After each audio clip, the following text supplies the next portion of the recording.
everyone, it's Janice, host of the Divorcing Religion podcast. Thanks for tuning into my show, whether you're joining me on audio or video. I've heard from some folks recently who have told me just how much the show has meant, and some of them have even found it not only to be life-changing, but life-saving, as they felt there was no one else who understood what they were going through, and they found the Divorcing Religion podcast, and they started feeling encouraged. Please help me keep my show on the air. Become a member.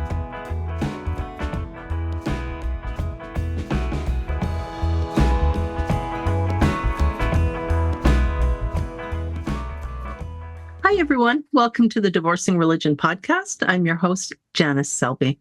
I'm a registered professional counselor and a religious recovery consultant. My guest today is Melanie Trecek-King. Melanie is an associate professor of biology at Massasoit Community College, where she equips students with empowering critical thinking, information literacy, and science literacy skills. I found her through the fantastic thinkingispower.com website. Melanie loves to share her teach skills, not facts approach with other science educators and to help organizations meet their goals through better thinking. She's also the education director for the Mental Immunity Project and CIRCE, the Cognitive Immunology Research Collaborative, which aim to advance and apply the science of mental immunity to inoculate minds against misinformation. Boy, do we need some of that. That's so true. In addition to her Bachelor of Science in Biology and Chemistry and a Master of Arts in Ecology, Ms. Trecek-King is a fellow of the Committee for Skeptical Inquiry. Today, Melanie will be speaking with me about fine-tuning our critical thinking skills, including exploring how we form our beliefs. Welcome, Melanie. It's so nice to have you. It's so nice to be here, and it's nice to meet you. Thank you. I just was so tickled when I came across your website. So I think some of your posts have been popping up for me in Facebook, and then I kept clicking on them, and each one just seemed better and better about critical thinking. I think about logical fallacies and biases, cognitive biases that we have. Those were things that I never even considered when I was devoutly religious. I was a fundamentalist, indoctrinated in childhood. And so I had a very set worldview and a very limited worldview. And it never really occurred to me that it might be valuable to question my beliefs and where they came from. So thank you for the work that you do. Well, thank you. And it's good to hear that it reached you. That's wonderful. Mm-hmm. Yeah, and I always share it when they show up in my feed. I like to share them because I have a lot of people who follow me who have also divorced religion or left religious fundamentalism. Typically, I start the podcast by asking people a little bit about their childhood, whether religion was a part of their home. And in your case, I'll ask, when did you start critically thinking? Well, I'm still working on the thinking critically part, but I was raised in a religious fundamentalist community and household as well, and I remember asking questions and wondering, like, well, I don't know, that seems right. But in particular for me, there was very strong sexist positions that the church had taken and what the roles of women were. I mean, I was a little girl and I was taught that women were created to serve men and then were the cause of all sin in the world. And then women had to spend the rest of eternity atoning for that original sin. And and my mom kept telling me I could do anything a man could do. And I was very confused. Mm-hmm. When I went to college, actually, I wanted to be a veterinarian. And so I was majoring in biology and chemistry. I did go to vet school, but I decided that I did not. That was a wise decision to not stay there. But nevertheless, I studied science, and I actually didn't even really learn what I know today as critical thinking in my science classes. And it wasn't in my science classes that I was questioning my religious teachings.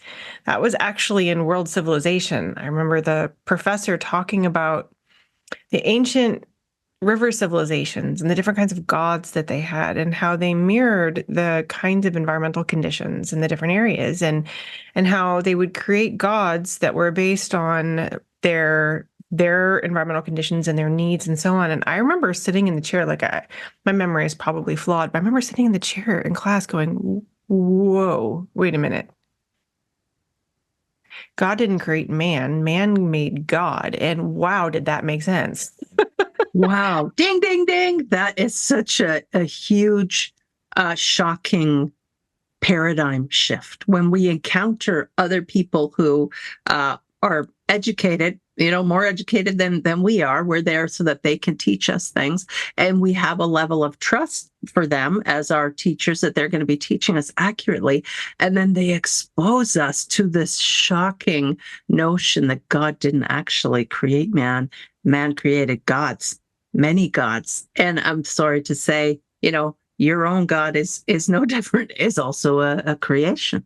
And that can be really hard for people to wrap their minds about. What did you do with that new information? Did you share it with your family, or were you just like, oh my gosh, I have to rethink everything I know? That was interesting. I don't know if I remember a lot of that. It was sort of a long off ramp for me then. Like, I remember having that realization and it making sense. And then I was in science classes. And so, especially we were young Earth creationists, but I was in biology. And so, started questioning some of that. And then I ended up just rebelling. And, yeah. And then I kind of remember losing my way a bit. I was trying to replace that belief with another supernatural one. And so I remember exploring the ancient religions where God was a woman, for example, and the pagan traditions and so on. And then I was just making enough friends and questioning enough things that I felt a bit more comfortable. But actually, I didn't really learn critical thinking as I know it today until I was teaching. So I teach at a community college, and I specialize in the non-major science education. When everybody who doesn't want to be a scientist when they grow up still has to take a science class, a science elective to graduate. And most of the time that class is intro bio. And so, I'm a biologist. I love biology. And I must have taught that course for 10 years. I think I used between 6 and 8 different books. No book. I tried inquiry-based learning, problem-based learning. I tried issues-based approaches. So, instead of just a cell cycle, how does the cell cycle help us understand cancer? Right. And I was thinking that I was helping my students use what they were learning in a meaningful way. And finally, I had this realization that the students were just going to memorize everything that I was asking them to remember and regurgitate it on exam and then walk away and not only not remember it. My students were generally science phobic. They didn't want to take a science class. They were scared of taking science, and I was not helping. And so I just felt like I was doing them a disservice. And I went to the department and I said, I think we need to have a conversation about why we teach gen ed science. And we all decided it's for science literacy, which is the next logical question. What is science literacy? And then are the classes that we're teaching those objectives? And I made the case that biology wasn't, and we removed it from the books. And I replaced it with a course that I call Science for Life, but it teaches skills, not facts. And the idea is it's critical thinking, information literacy, and science literacy. And I will tell you, in the process of doing that, my overarching goal was, if I had one semester to teach the average person what they needed to know about science, about evaluating claims, about finding reliable evidence, thinking through that, what would that look like? And so I started from scratch. I looked all around to find what I could, and there were some people doing wonderful things, and they helped me along the way. And the end result was I learned what I did not know. Even as a science major and, a master's in science, I learned that we don't even teach science majors these sort of basic understandings about how science works, let alone critical thinking. So then I thought, well, maybe people want to know. And so I started the website Thinking is Power, based on the idea that, I mean, we've all heard knowledge is power, but like we carry access to all of the world's information in our pockets, Yes. but also misinformation. So the question is, when you need information, can you find it? And can you use it to make reliable decisions? So I made the website and social media accounts, Thinking is Power. Amazing. And so how long ago was that? When did you set up the website? It was a pandemic project. So 2020. Holy, and did we ever freaking need it in the pandemic? Because that's when, I mean, we've always had fringy ideas and elements, but holy cow, that pandemic just was an avalanche. People were dying under an avalanche of misinformation. And I mean, it was just heartbreaking. And it was even hard to figure out how to talk to people. I mean, people that I had known as reasonable people and people who had been vaccinated as children, and they had vaccinated their own children. And then this idea that we might need to be vaccinated against this horrifying, terrifying virus that was killing people. And suddenly they didn't think vaccination was a good idea. And then trying to figure out how, without offending and alienating, how can I actually encourage people to consider getting this vaccine because it could save their life? Yeah. Yeah. And I think back, I lose track of time. So I guess I can't remember exactly when I started teaching Science for Life. I want to say it was probably like 2018, 2019. So it was slightly before the pandemic. But at this point, I really worry about the science students that I had, the biology students, before this class, because, we had a new virus and we had a new vaccine and we had conflicting. So do we wear masks? What kinds of masks? In what kinds of situations do we wear masks? And there were all kinds of, we were all learning in real time, right? We saw science play out in real time, and it's messy. And everybody got to see the sausage being made. And then they're like, wait a minute, I don't know if I trust this. But the problem is, so a lot of people don't understand how science works. And so they expect science to produce certainty and facts and proof. And that's not how it works. And I would argue that that's partly a result of teaching science like it's a bunch of things you need to remember, right? Because they think, well, this is facts. And I'm like, well, if you go to a science textbook from the 50s, a biology textbook, you're going to learn that our facts have changed. Even our facts change, right? All of it does. So we've taught science in a way that misleads people about the kinds of the different kinds of evidence that we collect and what that evidence means, and what kind of certainty we might expect. And then it was scary, right? We had a situation where people were really afraid, and when they're afraid, they need certainty more than ever. And they didn't have the answers that they were looking for from science. And so they retreated into their ideological bubbles where they trusted those people in their bubbles, but they may not have been the most reliable source of knowledge. Right. And then once it's politicized, it's very hard to undo. Yeah, politicized and religionized. Those two things got together, and it just made a difficult situation even worse. And because then we also were wearing masks, some of us, a lot of us, and then there was a visible alienator, a visible separator. Oh, you're one of them. You've bought into, the government lie or whatever it is. And it just almost felt, I mean, on a much smaller level, but like a civil war, because people became very uncivil with each other. And I feel like even though the virus in some ways is in the rearview mirror, I know it's still around. I know there are still people being impacted by it. But those feelings haven't gone away. And I feel nervous. I feel apprehensive talking to people about these things because people take it very seriously. Their ideology and their identity become enmeshed with each other. Yeah, that is a really important point. So even on, I was on, I suppose if we have to pick a team, I was on team vaccine and team let's wear a mask because we're all in this together. Mm-hmm.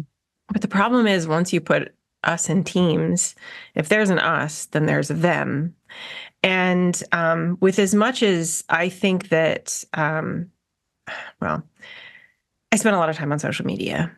And one of the things that was concerning me is people would post their, like I posted myself getting a vaccine and so on, but then they would say, I am vaccinated. And anytime we do that, anytime we signal those beliefs, then we're not just saying that's part of our identity, we're saying that's part of our brand. This is who I am. And as soon as something becomes attached to us that way, it's really hard to be objective about those beliefs. And it's really easy to other people who are doing something different.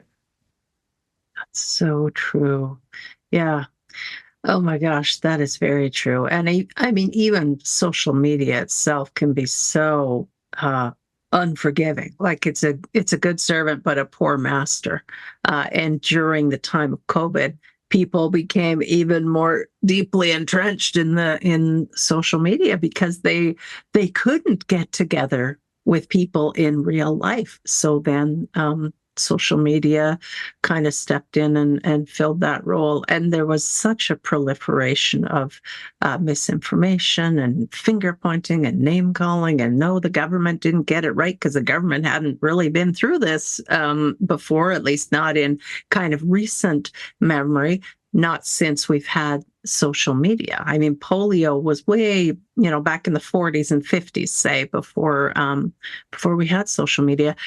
Do you know, through the years as other illnesses have come up and vaccines have been invented, was there always a level of pushback against the vaccines? Because, of course, people are scared. I was scared when the COVID vaccine first came out. I did not want to be in the first 6-month group that got it. I felt nervous about it. I thought, how can they possibly know? Yeah. I mean, anti-vaccination attitudes are as old as vaccines. There was pushback against smallpox vaccines. There was pushback against polio vaccines. It's scary, right? Putting an injection in our body is scary, and so I do think. Look, I'm not an expert in the history of vaccinations. Mm-hmm. There always has been a certain element of anti-vaccine attitudes, but modern anti-vaccination attitudes really trace back to Andrew Wakefield. Mm-hmm. And the damage that's been done, for your viewers who might not be aware. So Andrew Wakefield, I think it was in 1998, published a study that linked the trivalent MMR vaccine to autism. Mm-hmm. And he told parents then to not give their kids the trivalent vaccine, but to instead give them individual vaccines and space them out. He held a press conference after his study was published in The Lancet, which is a very reputable journal. And at the time, right, autism rates were on the rise, or seemingly so. They were certainly being diagnosed more. It was in the public eye more, and people were concerned. They wanted to know what it was. And this was the first opportunity for an actual answer. So he published a study, and then other scientists, this is how this process of science works. Well, here's a credible hypothesis. Let's test it. And no one was able to replicate it. It's important to note that Wakefield's study had 12 kids. So he was a pediatric gastroenterologist. And what he did was kids that were coming to his clinic that were showing signs of developmental disabilities, he would ask their parents, when did they get vaccinated and when did they start to show symptoms of autism? And from this case study with 12 kids is where he made jump to his conclusion. That's too small of a study, let me just say. Well, So case studies are useful for, again, the testable hypotheses, but certainly the conclusions that he drew and that he went public with were not warranted. But they weren't able to be replicated. And over the ensuing 10 years, studies on millions of kids were done. And it was never, those findings weren't replicated. So a journalist went digging, and I do apologize, but I'm forgetting the name of the journalist right now. Wakefield is British, but it was a British journalist. And what he found was that Wakefield was trying to profit off of an alternative vaccine, and that those 12 kids were not actually randomly selected. They were part of the litigants, and actually some of the data had been forged.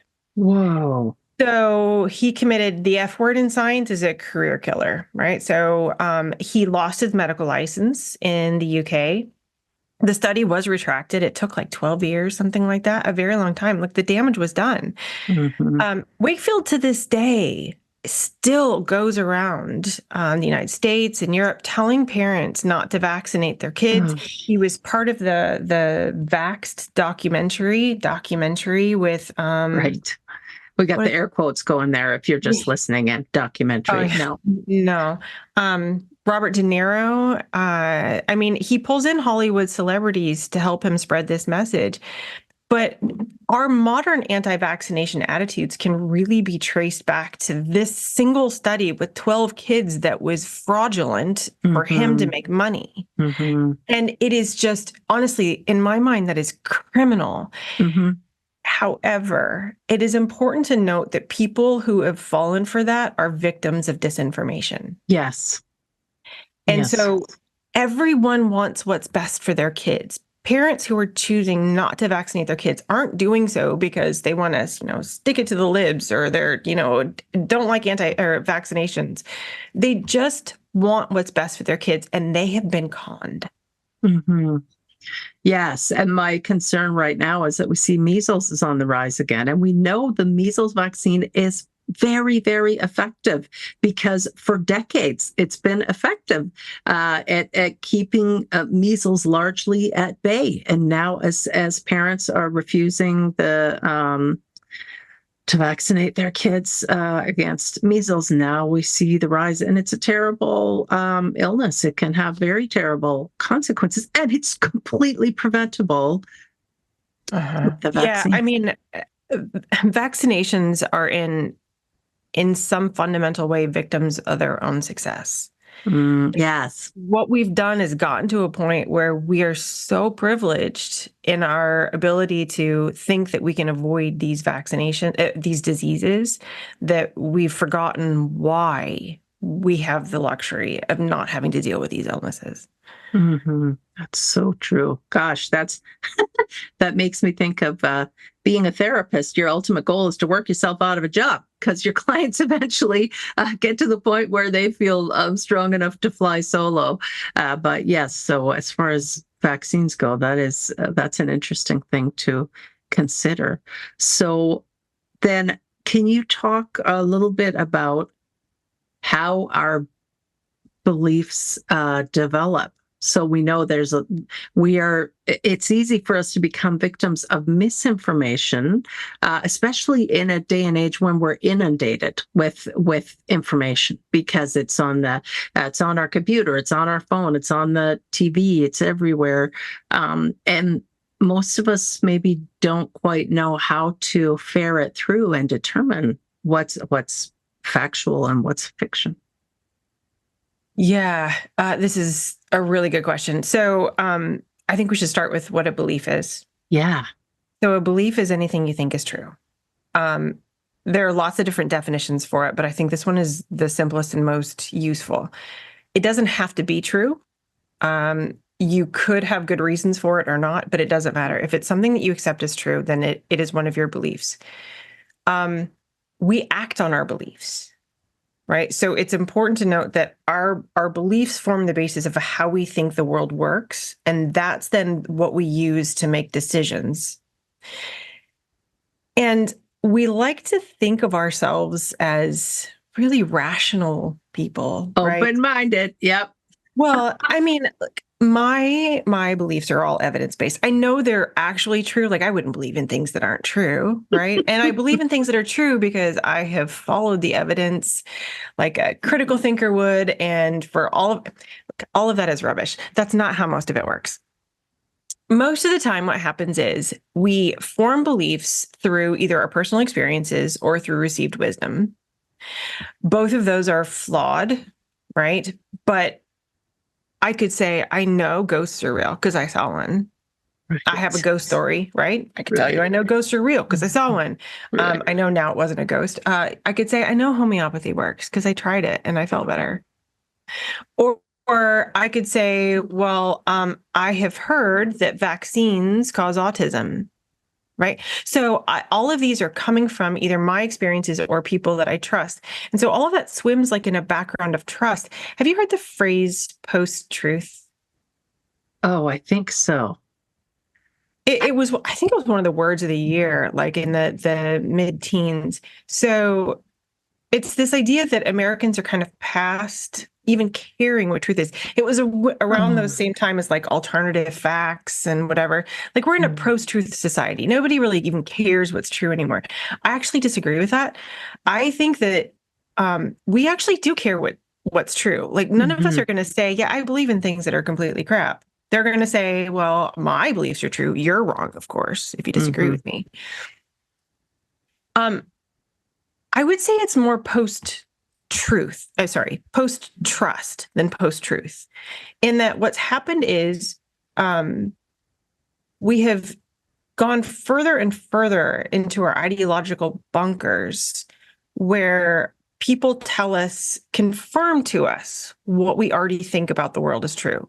They all believe the same core beliefs that we do.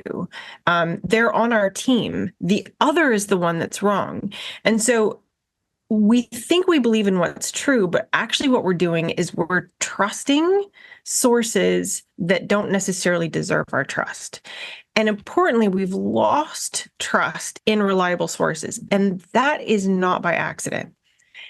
In that, if disinformation purveyors, so misinformation is things that aren't, that are misleading, that are wrong. Disinformation is purposefully deceitful. So it's a type of misinformation. But if I want to convince you of my narrative of disinformation, I actually don't need to do that. I don't need to convince you that all the scientists are wrong. I just need to convince you that they don't actually know enough. I just need to sow enough doubt to get you to question it and then tell you, well, they're just out for power or control or whatever these conspiratorial narratives. And all of that just throws in enough shade that we kind of go, I don't know what to believe. I'm just going to trust people that are on my team.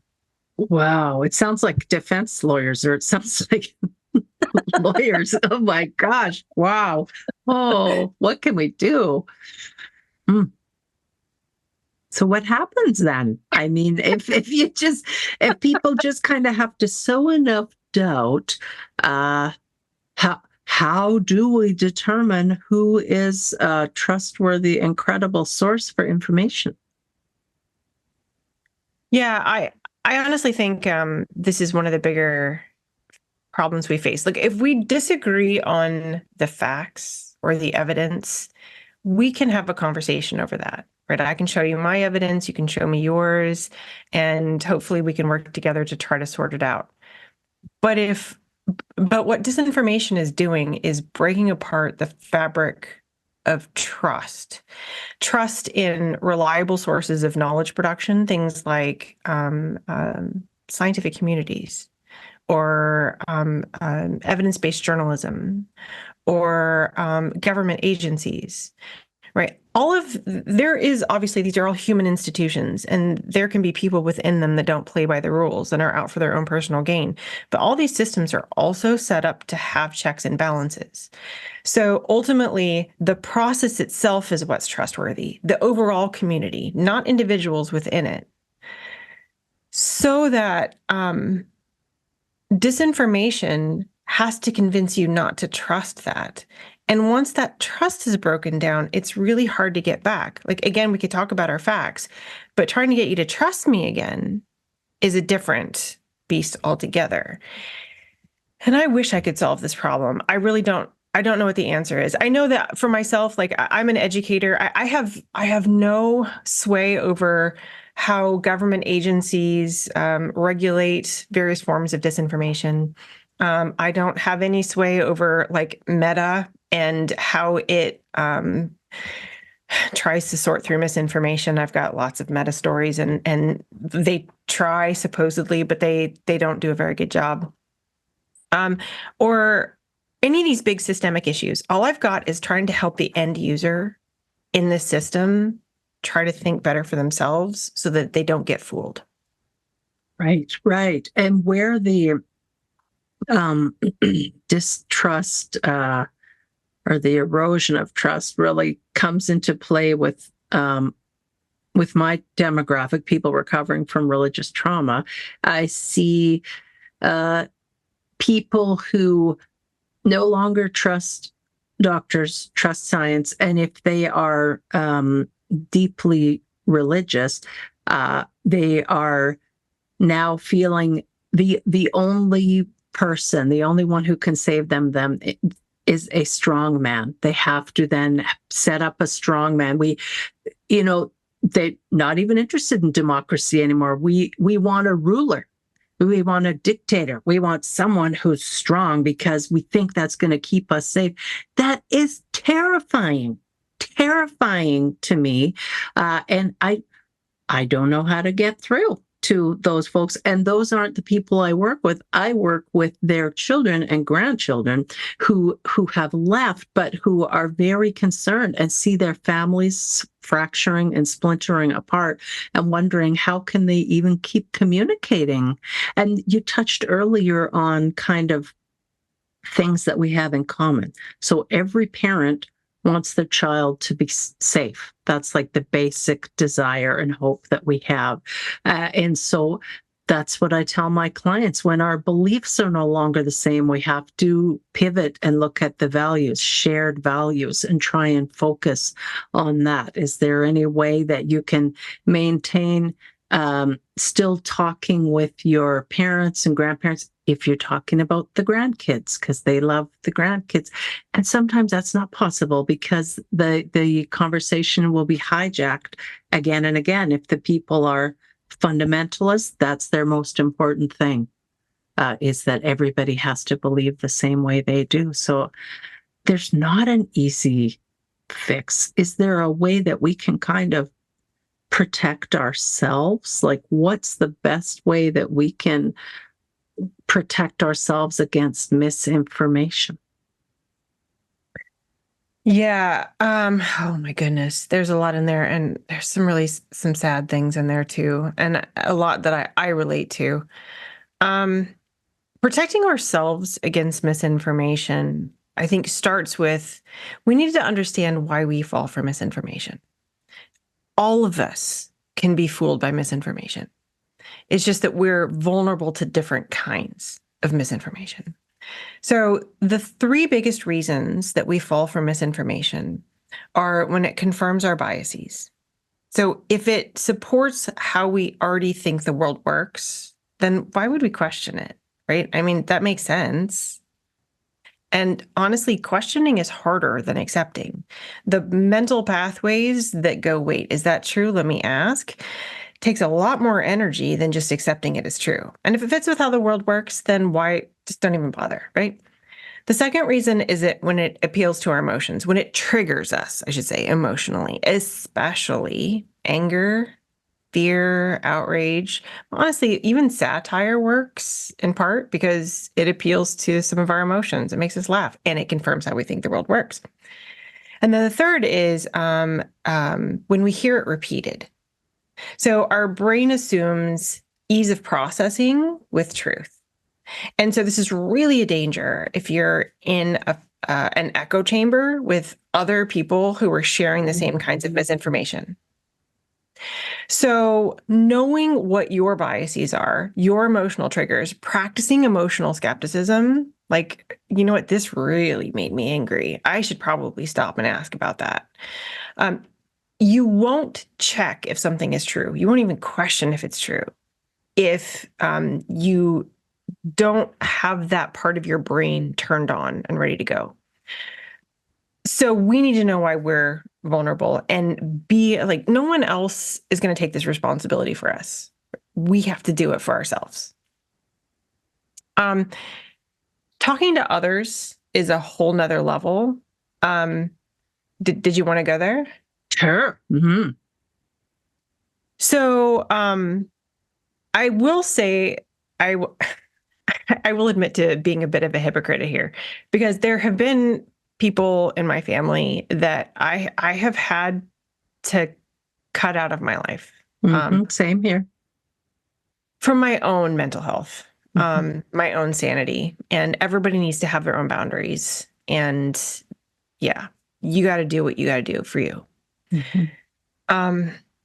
But the more people are cut off from reliable sources of information or the other, then the more they retreat to other people who already believe the same thing that they do, and the more we risk the chance of losing them.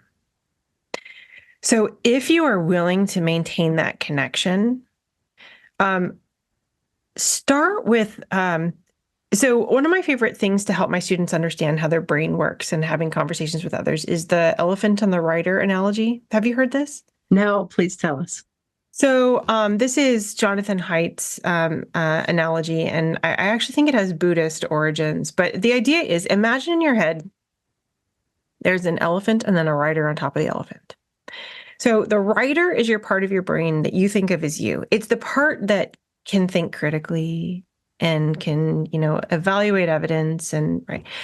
But the rider's on top of an elephant, and that elephant is big and it's powerful. It's really hard to control an elephant. The elephant is the part of the brain that it's always on. It's always doing its thing, and it's motivated by its emotions, its biases, its self-interests, its assumptions, its instincts. And so often what happens is, like, we think, presented with new information, our writer thinks through this and then comes to the best possible conclusion. Actually, what happens is the elephant jumps to a conclusion based on those other things, like its emotions and assumptions, et cetera. It jumps to a conclusion, and then the writer goes, yeah, that sounds about right. Sure. Right. So it doesn't even question, doesn't think to question. The elephant just suggests something to it, and the writer goes, yeah, okay. And then if asked, our writer acts more like the PR department or the lawyer for the elephant and goes, well, here are all the reasons why my elephant is right. So, and unfortunately, there are some studies that show that the more educated we are and the more intelligent we are, the better our writer is at justifying what the elephant already wants to believe. Right? So that alone is not protective. We have to be willing to, the lesson here is to pay attention to what the elephant is doing. This is basic metacognition, understanding your own thinking, asking yourself, do I have an emotional attachment to this? Is there some reason that I want to believe or I don't want to believe? Am I emotionally triggered? Or is this playing to my biases, right? So being aware of where that potentially might come from. But one step further. So I have a rider and an elephant, right? If I'm talking to you, I think that my rider is talking to your rider. But there's actually 4 people in this conversation. And really, it's an elephant conversation that our riders just try and dress up in something that seems like logic. So I need to know about my own thought processes. But then if I want to connect with you, it looks like you're giving me facts and evidence, and it looks like a rational argument. But all of that could be coming from the elephant trying to help the writer find those justifications. So dig past that surface level of facts, what seems like facts, and go down to the elephant. That's where you connect with people and go, you know what? I know you want what's best for your kids. I do too. Like that vaccine, when it first came out, it seemed really fast. I was a little scared too, if I admit it. So I knew that though, and I tried to figure out what would be the best decision for my family. Connect at that emotional level, the things that you have in common. Beautiful. Wow. Yes. And pardon me, you mentioned the emotions, especially anger and fear, and not just anger, but outrage. And that is something that, again, with the demographic that I work with, a lot of fundamentalist religious groups and beliefs have to do with fear. And because it's so strong, and so then people are making decisions out of fear, and that's never a great place. It's hard to be logical when fear eats logic for breakfast, so it makes it very hard to make good decisions when we're feeling afraid. And then now also something that I see on social media, particularly with cancel culture, people are afraid even to speak out. So someone might be, rage farming some kind of idea, just putting it out there, this. And then if someone says, well, wait a minute, I'm not sure about that. Let's dig a little bit deeper.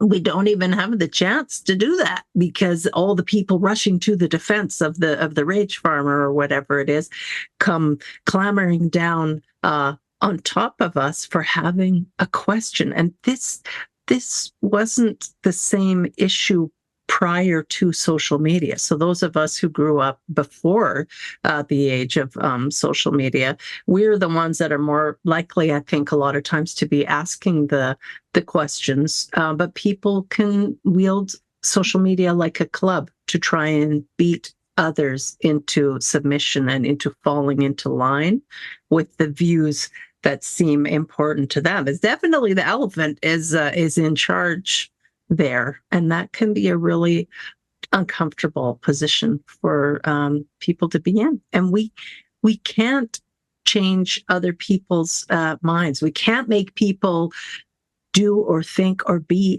anything else. All we can do is present the evidence in a humble manner, recognizing that we can be mistaken as well. Yeah, there was a lot there. A couple of things. Social media, you're right, is both a blessing and a curse. Like, there are good parts about it, and there's also bad parts about it. If you have run into someone, especially someone that you know personally, actually, let me turn this around. Imagine that you have posted something and someone disagrees with you, and they enter the comments and they tell you why you're wrong. Okay. Now, we are more motivated to defend our beliefs when they're tied to our identity. But back to, we've signaled now in this case, we've put out to the public that this is what I believe. And now we are being challenged on that in public.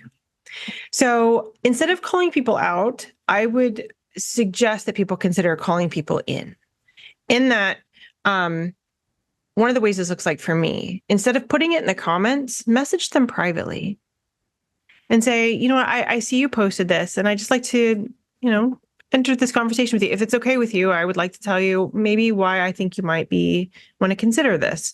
Have that conversation privately, and you're going to stand a much better chance of changing their mind. But there is the bystander effect. There are people watching this conversation that might learn. So if you, in certain circumstances, if you are trying to call someone, trying to challenge something on what they've posted, it might be better for you to put it in the comments, phrased obviously kindly, not aggressively. But in that case, your goal is not them as much as it is the people watching the conversation. Yeah. Curiosity opens doors. Fear closes doors. And so if we feel like someone's attacking us, we're more likely to close the door. So that's where I'm thinking of the response that we might have.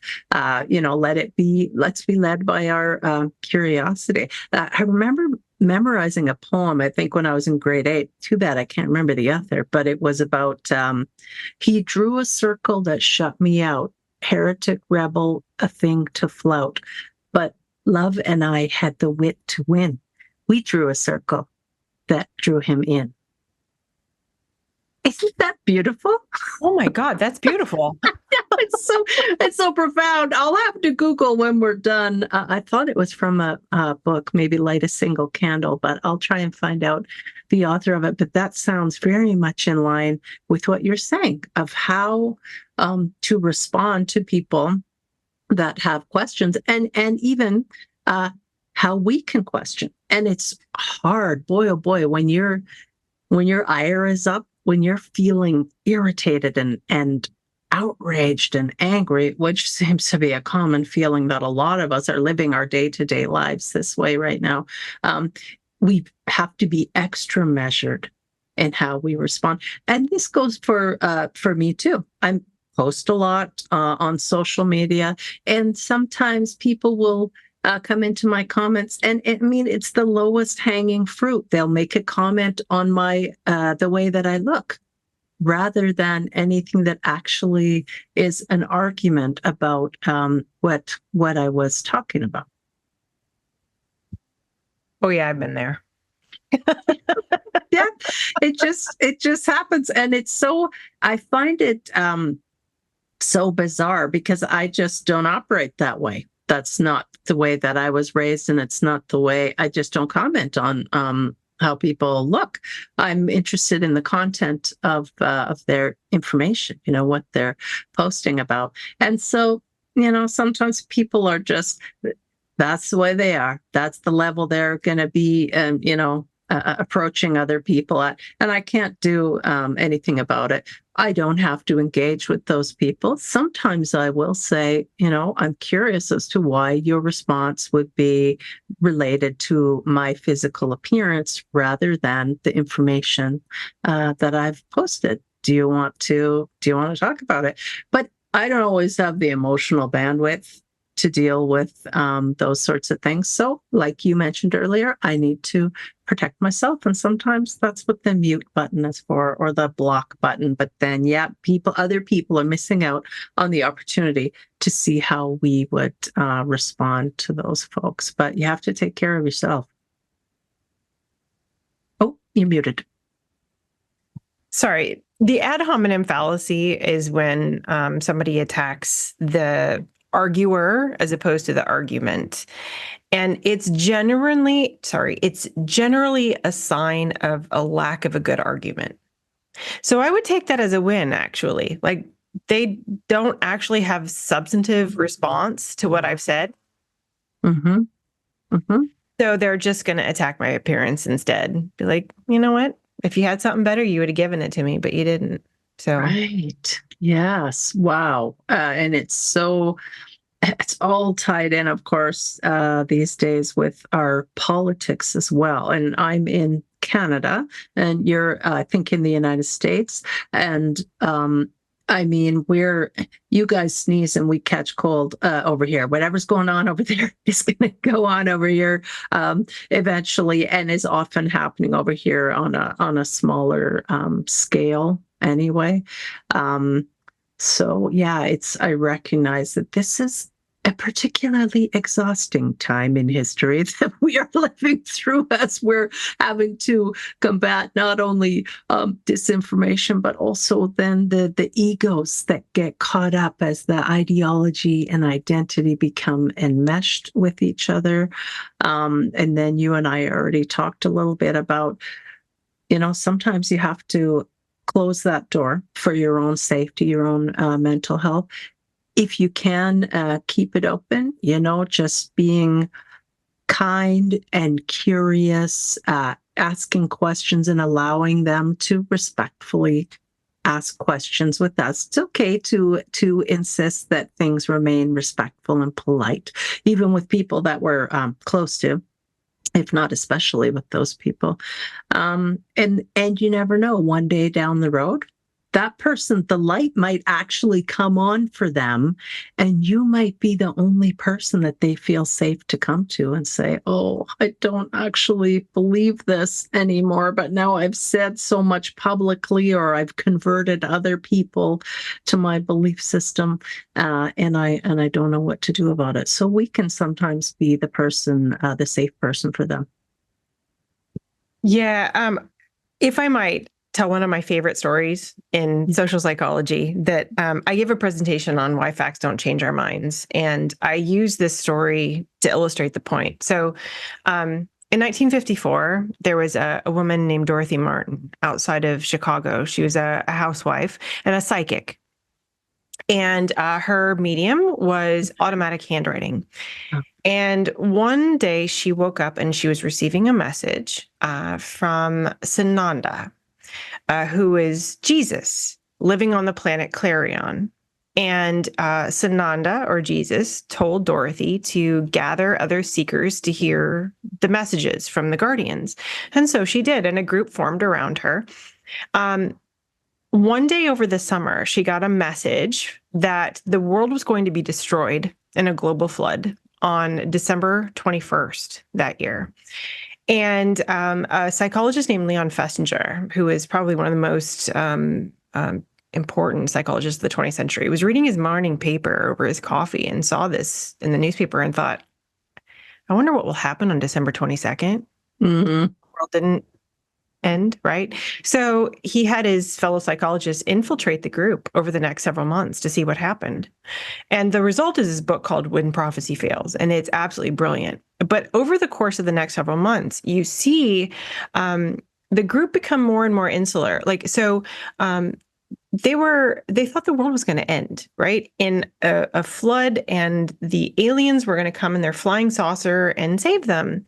And the followers, some of them gave up their jobs, all of their money. They lost their kids. I mean, why would they need those things? The world was going to end, right? So, and everyone was mocking them. And so they went to live with her. They were waiting for the end of the world when they were finally going to be vindicated and saved.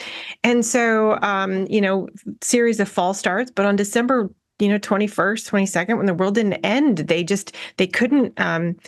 He actually describes the situation of them trying to understand what's happening. Like, the midnight passes and there's no aliens, and they're like, well, the clock is wrong. Okay. A few minutes later, well, there's a delay. And then like 2 hours later, well, we're told to take a coffee break. And then by 4:30 in the morning, there's no aliens. And I mean, can you imagine? They've given up everything. They've been mocked. The world was going to end in a flood. They couldn't possibly be wrong. So at 4:30, Dorothy got a message that the world was not going to be flooded because their devotion and belief had saved the world. Mm-hmm. So not only were they not wrong, they were so right, they saved the entire planet and everyone living on it. You are welcome, right? This is when they go out and start proselytizing, because they hadn't before. But over the pandemic, I kept seeing QAnon predictions that didn't come true. Or various conspiratorial, like, everybody who got a vaccine is going to die in 6 months, and then they don't. And then there was the 5G stuff and the microchips. And I kept thinking, the aliens aren't coming. Are they going to accept the fact that there was not going to be a flood and no aliens? Or how are they going to justify this to themselves? And there was always a justification, because when we have been that wrong publicly and staked our reputation on it and been mocked for it, the being wrong is too hard. It's too much. There are people who die of COVID still not believing in the existence of COVID. And from the outside, that looks completely illogical. Like, how in the world can you still not admit it? Brooke Harrington, the social psychologist, said something to the effect of, if there is an E equals MC squared of social psychology, it's that social death is worse than physical death. Wow. We would rather not lose our social standing, right? That is too painful. So we have to be careful when people become isolated and mocked for these beliefs, and they lose the kinds of safe places they might otherwise be able to go to have those kinds of connections, and not only be okay to be wrong, but see other people admitting, like, you know what, I don't know. Oh, wow, I was wrong. That's awesome. I just learned something. We need to model that. We need to be okay with being wrong, right? But we need to allow others to be wrong, not use that as an opportunity to dunk on them. But that's something to be commended. Beautiful. That is so true. Yes, I tell my clients that I welcome regrets because even though they might sting a little, they're evidence of my growth.